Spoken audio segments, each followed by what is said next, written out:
নতুন স্বাধীনতার নামে এখন বেশি নির্যাতন চলতেছে মনে হচ্ছে আমাদের কাছে। এক সময় এক স্বৈরাচারীরা দখলদারিত্ব করত, এখন নতুন করে যারা আসেও নাই তারাও শুরু করে দিয়েছে। সুতরাং কোরআন সুন্নাহ ছাড়া কোনো শান্তি আশা করা যায় না।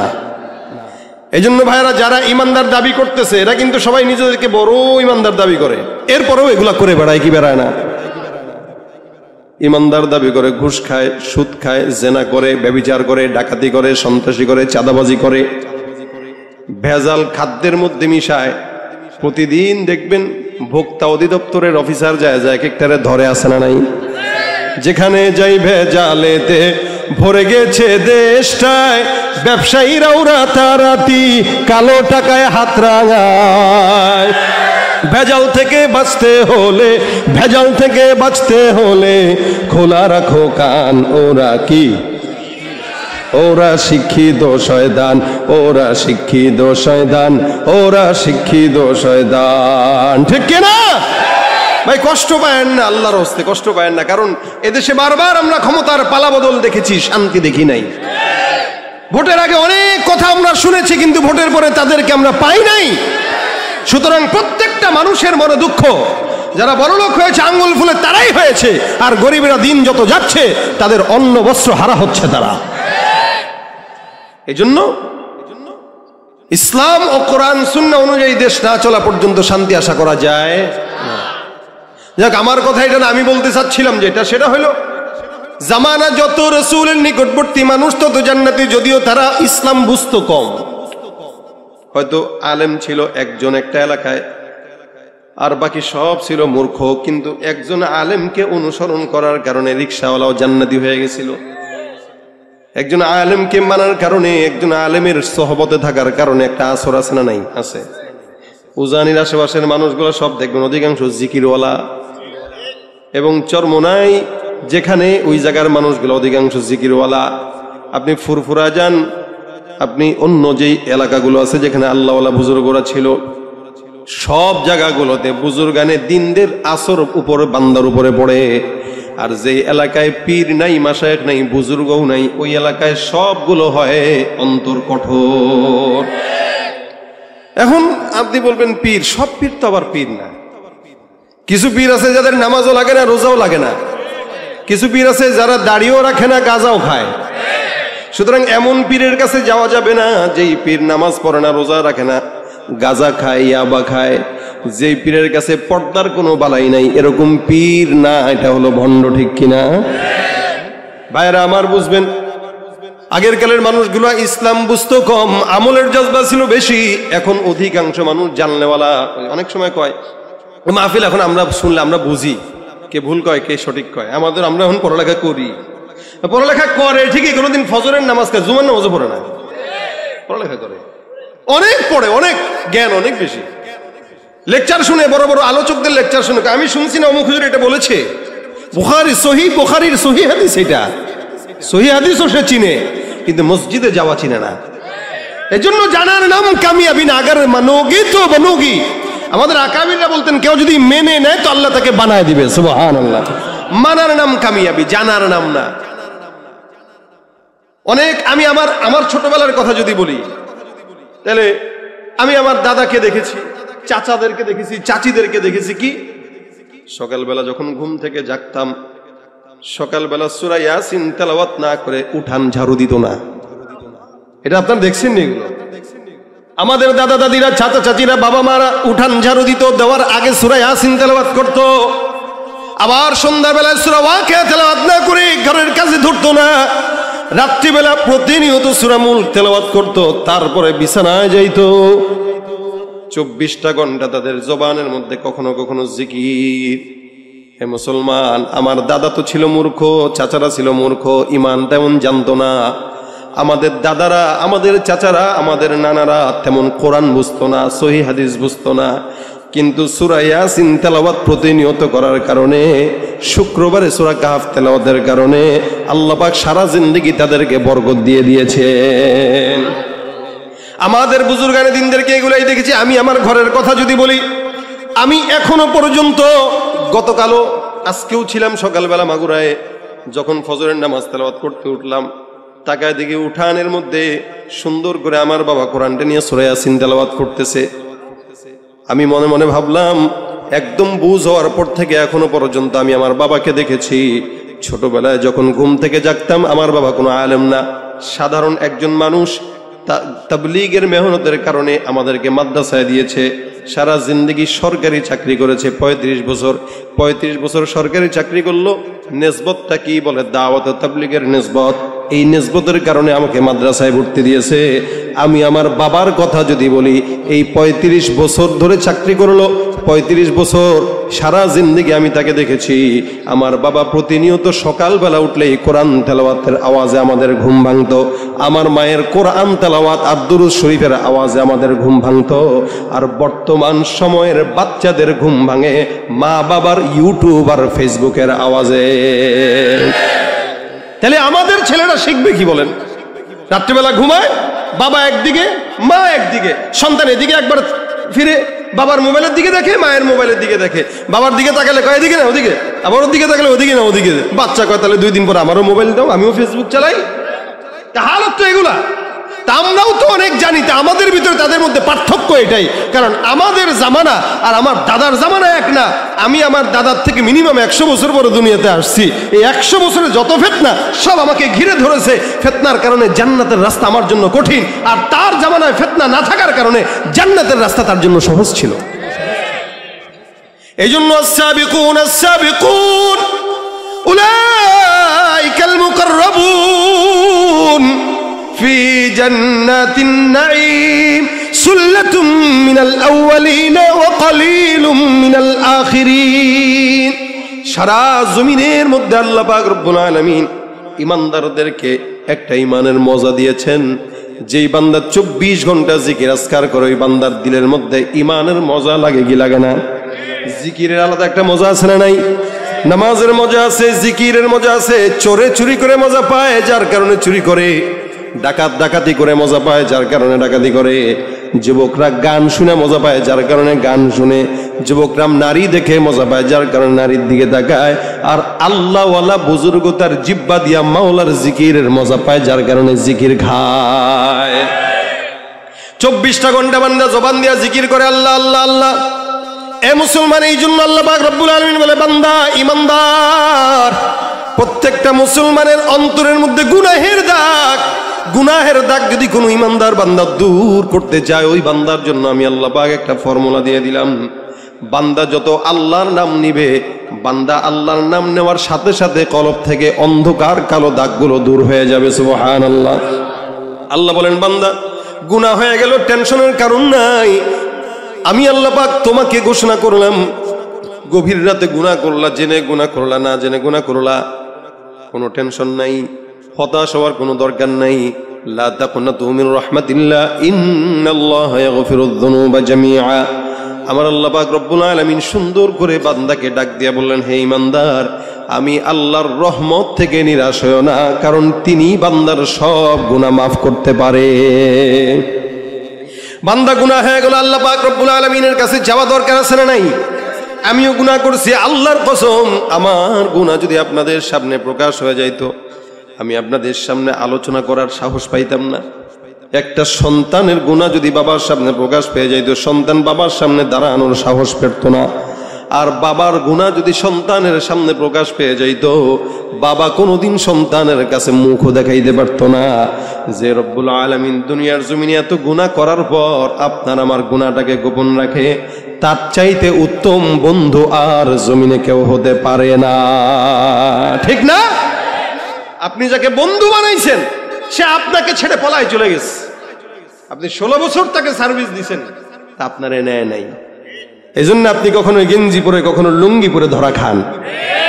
কিন্তু যে মালিককে ডাকবেন, ওই মালিক গভীর রাতে আপনাকে ছেড়ে দিবেন। আলামিন মুস্তাগফির, এমন কোন চালেও আছো, চাও আমি দেওয়ার জন্য আসমানে এসে বসে আছি। এটা আল্লাহর কাজ।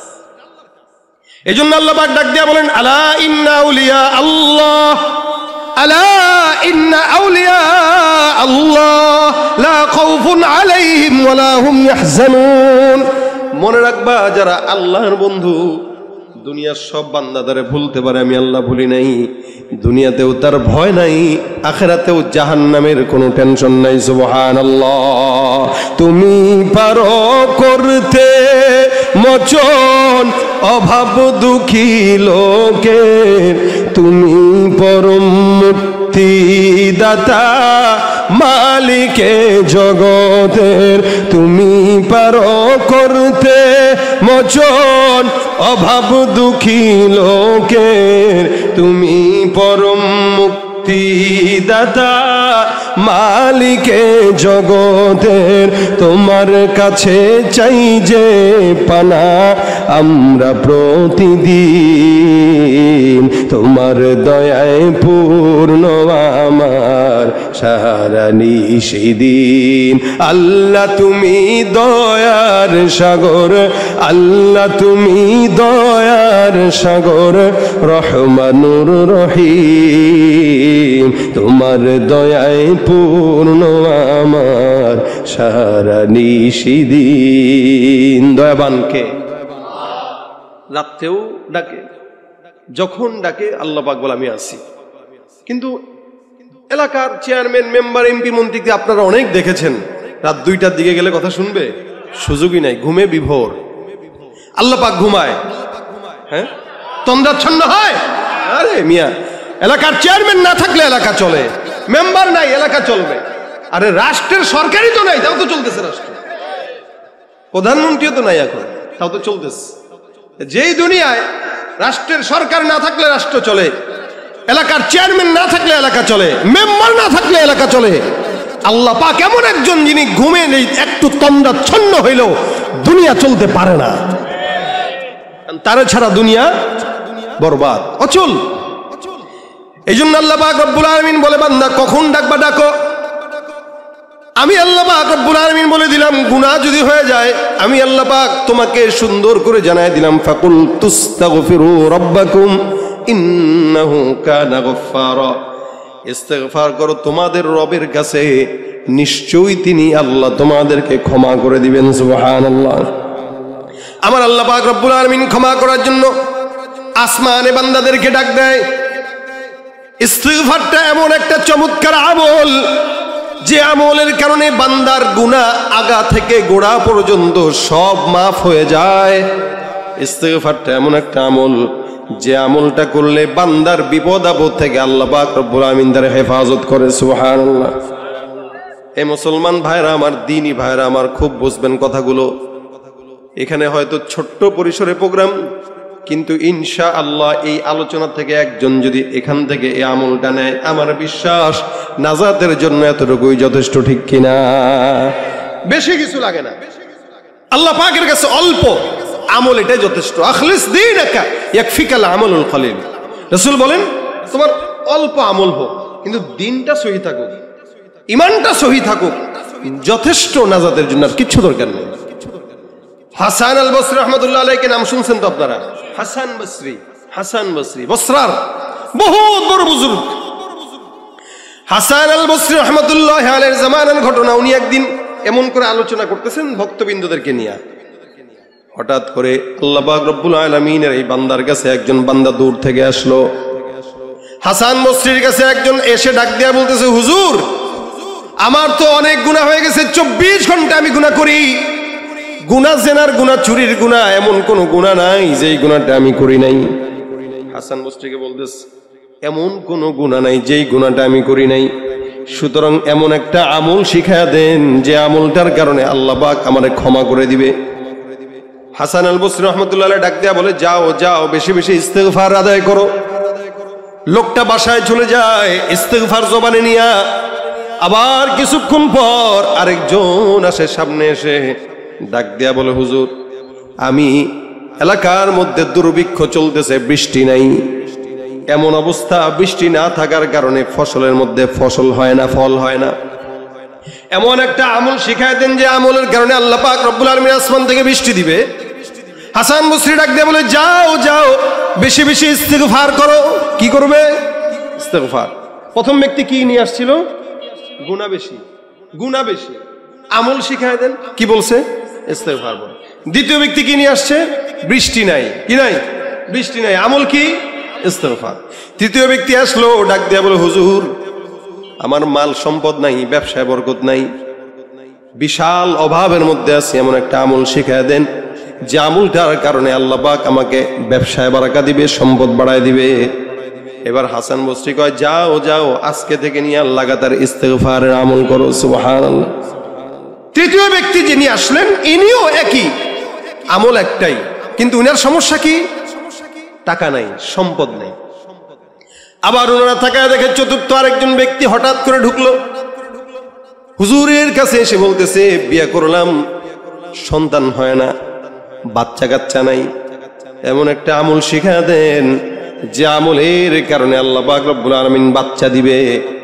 হাসান বসরি ডাক দেয়া কয়, বাচ্চা নাই, বিবি আছে? বলে, হ্যাঁ বিবি আছে। বিবি থাকবে, বাচ্চা হবে না, এটা হতে পারে না। যাও যাও, ঘরের মধ্যে যায় এই বিবিকেও ইস্তেগফারের আমল শিখায় দাও, তুমি ইস্তেগফার আদায় করো। সুবহানাল্লাহ। একই আওয়াজ, একই কথা, একই আমল সব মানুষকে। বাচ্চা নাই, বিবি শিখায় দাও যেন ইস্তেগফার করে। আমাদের দেশে তো বাচ্চা না হইলে বাবার কাছে যায়, হাজার কাছে যায়, জায়গা বাবা গো সন্তান দেন। আরে বাবা যদি কথা বলতে পারতো তো বাবা বলতো, আমার নিজেরই তো সন্তান ছিল না, তোরে দিমু কি? বাবা গো আমার সুস্থতা দান করেন। বাবা যদি শত বলতে পারতো, কবর থেকে বলতো, আমার নিজেরই তো ক্যান্সার হয়ে মৃত্যুবরণ হয়েছে, তোরে কি সুস্থ বানাবো? ঠিক কিনা জোরে কন। পীরগিরি আর মাজার পূজা চলছে দেশটা জুড়িয়া, শিরকি আর ভণ্ডামিতে দেশটা গেছে ভরিয়া।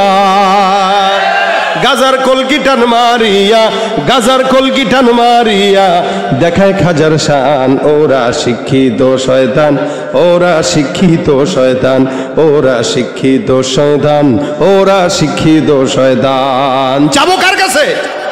বলেন, জোরে বলেন। সন্তান দেনেওয়ালা কে? সম্পদ দেনেওয়ালা কে? বাবার কাছে গেছে, বাবা কয় ঠিক আছে, বিবিকে আমাদের কাছে 3 দিনের ইতিকাফে রেখে যাও। বিবিরে যদি বাবার কাছে 3 দিনের ইতিকাফে রাখেন, বুঝলেন বিবি আর আমনেন নাই, বাবার হয়ে গেছে। 3 দিন পরে আসতে দেখা করতে, কি সমস্যা? ছুমন তার ছু গালে কুতার দিয়ে দিলাম, যা। 3 দিন পরে রাখার পরে যদি কোনো সন্তান পেটে আসে, বুঝতে হবে এটা আপনার না, ওটা আপনার বাপের। কথা ঠিক কিনা? সন্তান দেনেওয়ালা কে? আমল শিখাই দিছে আল্লাহ। সন্তান যদি না হয়, হাসান বসরি যায় ডাক দিয়ে বলে, যাও ইস্তেগফার আদায় করো, ইস্তেগফার পড়বা, বিবিকেও বলবা, তুমিও পড়বা। বান্দা চলে গেল। আরেক লোক আসলো, ডাক দিয়ে, হুজুর আমার বাগান নষ্ট হয়ে গেছে, বাগানের মধ্যে কেমন যেন পোকামাকড় ঢুকছে, পানি নাই, ঝর্ণাও বন্ধ হয়ে গেছে। হাসান বসরি ডাক দিয়ে কয়, যাও যাও, তুমিও কি পড়ো? মানে 5-7 জন লোক আসলো, এক একজন এক এক সমস্যা। হুজুর খালি কয় ইস্তেগফার পড়ো। পাশ থেকে খাদেম ডাক দিয়ে বলে, হুজুর বুঝলাম না, আপনি কি আর কোনো আমল জানেন না? একই আমল সবারই দেন, ব্যাপারটাকে দেবেন। গুলিস্থানে কিছু হাতুড়ি ডাক্তার থাকে, পেটে ব্যথা, মাথার ব্যথা, বাতের ব্যথা, জন্ডিস, একটা রোগ মাত্র 10 টাকা, 10 টাকা, 10 টাকা, ওষুধ একটা, কাম হইলো 7টা। আছে না নাই? এটা গুলিস্তানের ডাক্তারের, হাতুড়ি ডাক্তারের কাজ হইতে পারে, কিন্তু ইসলাম এত সুন্দর যে আল্লাহ পাক রব্বুল আলামিন কখনো কখনো একটা জিনিসের ভিতরেই অনেক জিনিসের মহারোগের ওষুধ দিয়ে দিছে। যেমন কালো জিরা, মধু, এগুলোর ভিতরে অসংখ্য রোগের ওষুধ আছে না নাই? হাসান বসরি কয়, তুই যেটা মনে করস কর, কিন্তু এই আমল আমি দেই নাই, এটা আমার আল্লাহ দিয়েছেন।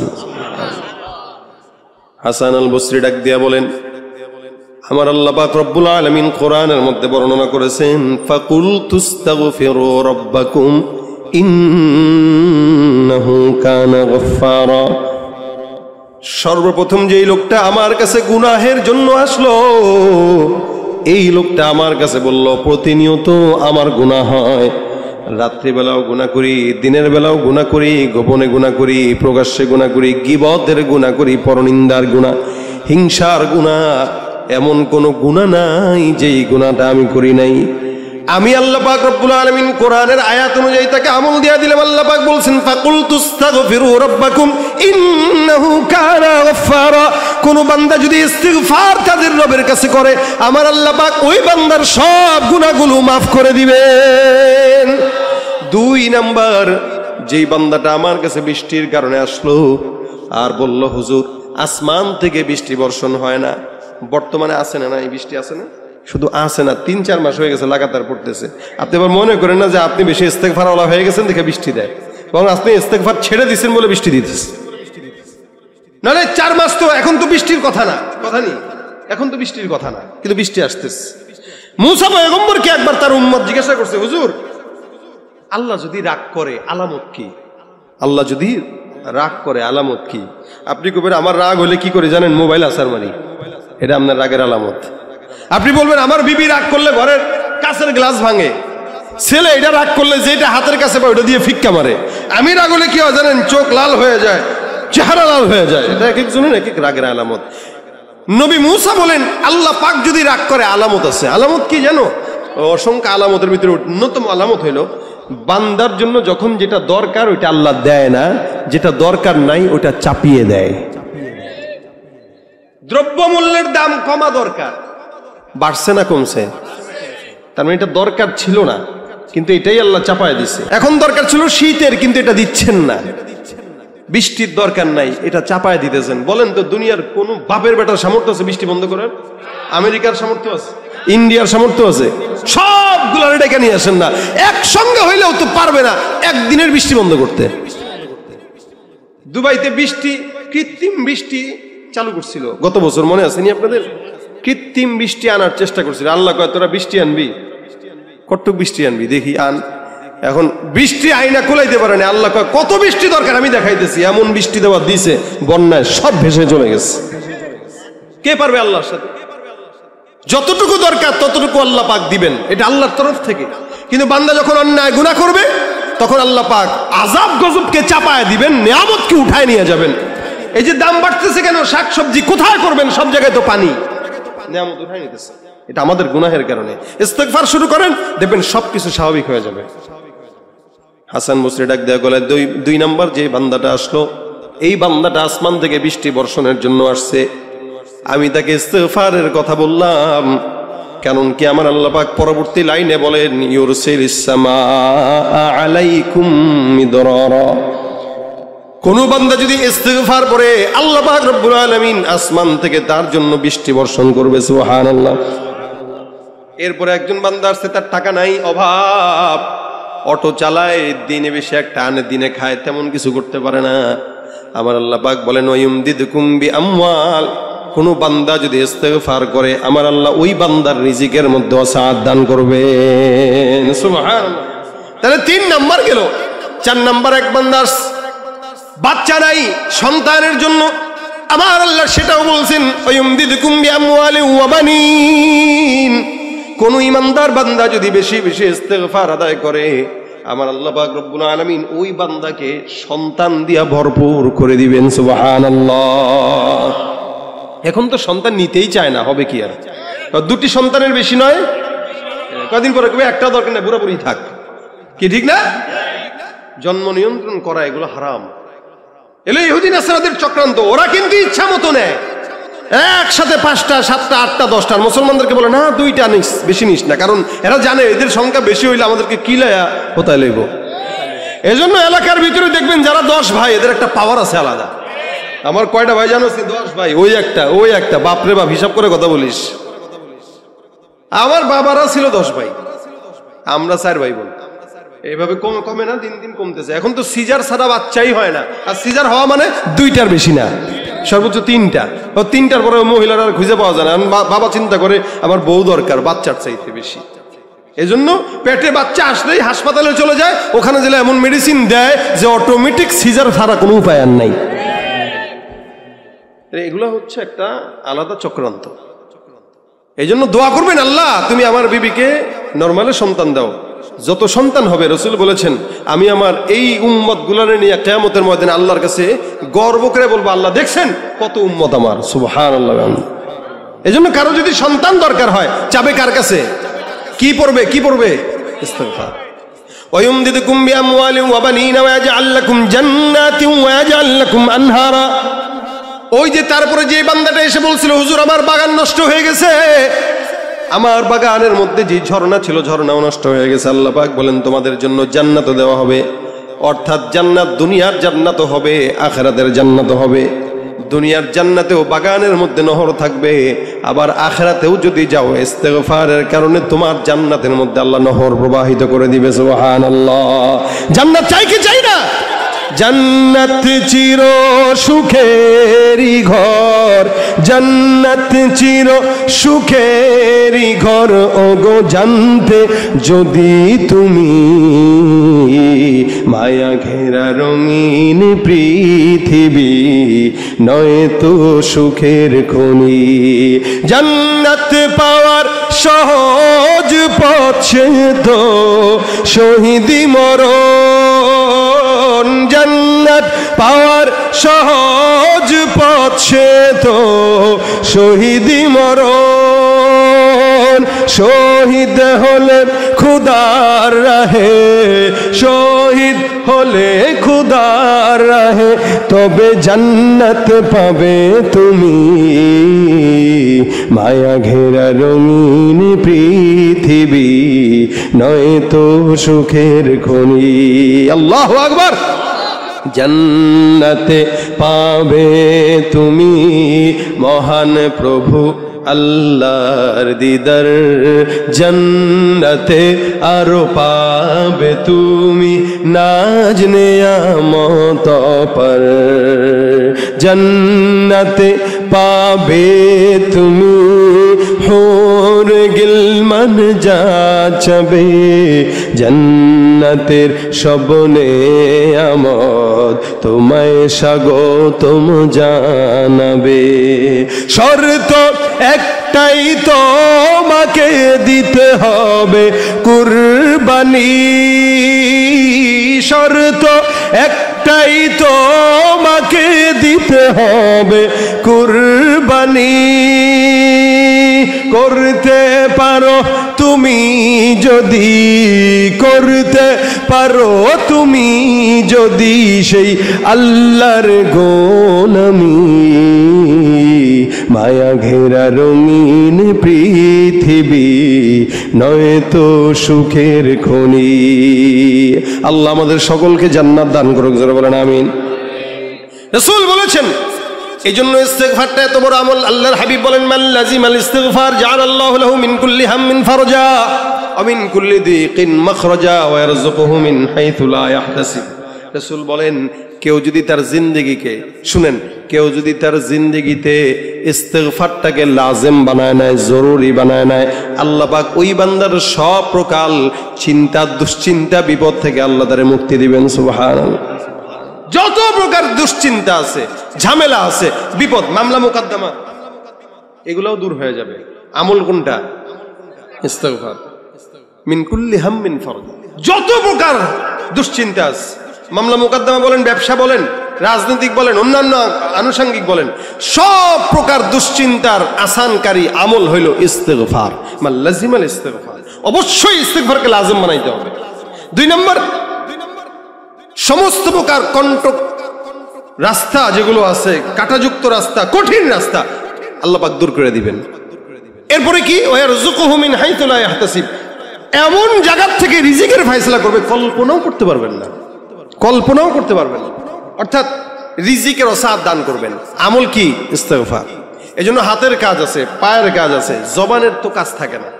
জবানের একটা কাজ বানায় নেব, আস্তাগফিরুল্লাহ বলেন, আস্তাগফিরুল্লাহ।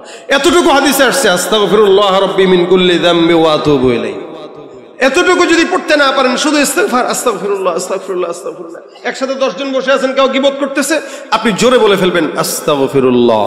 এখন পাশ থেকে আরেকজন বলবে, দেখছুনি ভিজা দরবেশ, আমরা একটা আলোচনা করতেছি, হ্যাঁ আস্তাগফিরুল্লাহ কয়। এবার তুই তো আলোচনা না, তুই তো বেটা আলু চনা করতেছস। আলু চনা বুঝেন না?